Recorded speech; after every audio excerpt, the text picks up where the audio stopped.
नमस्ते। आज बात करते हैं दक्षिण पूर्व एशिया के एक बहुत ही पावरफुल ग्रुप की। एक ऐसा गुट जो दुनिया की राजनीति और इकोनॉमी दोनों पर अपनी एक अलग छाप छोड़ रहा है। नाम है इसका आसियान। कभी सोचा है कि इंडोनेशिया के घने जंगलों से लेकर वियतनाम के बिजी शहरों तक ये जो 11 बिल्कुल अलग अलग देश हैं, इन्हें आखिर कौन सी चीज एक साथ जोड़ती है? इसका जवाब है एक ऑर्गेनाइजेशन, और वो है आसियान। तो चलिए सबसे पहले आसियान के बिल्कुल बेसिक्स को समझते हैं। मतलब ये है क्या, ये कब बना और क्यों बना। अच्छा, तो आसियान का पूरा नाम है association of south east Asian Nations, मतलब दक्षिण पूर्व एशियाई राष्ट्रों का संगठन। नाम से ही बिल्कुल साफ है कि इसका मकसद इस रीजन के देशों को एक साथ लाना था। इसकी शुरुआत हुई थी 1967 में। अब जरा सोचिए, ये वो दौर था जब कोल्ड वॉर अपने पीक पर था और ये पूरा इलाका पॉलिटिकल इंस्टेबिलिटी से गुजर रहा था। उस माहौल में इसे बनाया गया। और आज इसमें 11 मेंबर कंट्रीज हैं, और ये 11 देश मिलके इसे दुनिया की 5वीं सबसे बड़ी इकोनॉमी बनाते हैं। ये कोई छोटी बात नहीं है। और इस ग्रुप की खासियत देखिए, एक तरफ इंडोनेशिया जैसी बड़ी इकोनॉमी है, तो दूसरी तरफ सिंगापुर जैसा ग्लोबल फाइनेंशियल हब, और तो और अभी हाल ही में टिमोर लेस्टे भी इसका हिस्सा बना है। यही जो डाइवर्सिटी है ना, यही इसकी असली ताकत है। लेकिन सवाल ये है कि इतने अलग अलग देशों को एक साथ लाने का आखिर मकसद क्या था? चलिए अब आसियान के कोर मिशन को समझते हैं।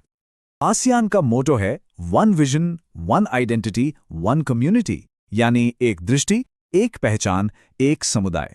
और देखिए, ये सिर्फ एक नारा नहीं है, ये इस ऑर्गेनाइजेशन की सोल है, उसकी आत्मा है। एक प्रॉमिस, एक साथ मिलकर एक कॉमन फ्यूचर बनाने का। अब इस विजन को हकीकत में बदलने के लिए इसके 3 मेन पिलर्स हैं, 3 मजबूत स्तंभ। पहला, इकोनॉमिक ग्रोथ को रफ्तार देना। दूसरा, सोशल प्रोग्रेस को आगे बढ़ाना। और तीसरा, जो शायद सबसे ज्यादा जरूरी है, वो है पूरे रीजन में पीस और स्टेबिलिटी को बनाए रखना। तो ये तो हो गए बड़े बड़े गोल्स, लेकिन आसियान इन्हें ग्राउंड पर असल में लागू कैसे करता है? चलिए अब ये देखते हैं। देखिए, इसके लिए सभी मेंबर कंट्रीज मिलकर काम करते हैं।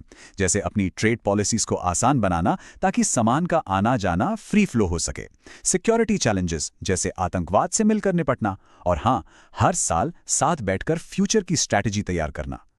अब आते हैं उस पहलू पर जो हमारे लिए, भारत के लिए बहुत इंपॉर्टेंट है, और वो है आसियान के साथ हमारी गहरी और लगातार बढ़ती हुई पार्टनरशिप। और ये जो भारत आसियान के रिश्ते हैं ना, ये सिर्फ कागजों पर नहीं है।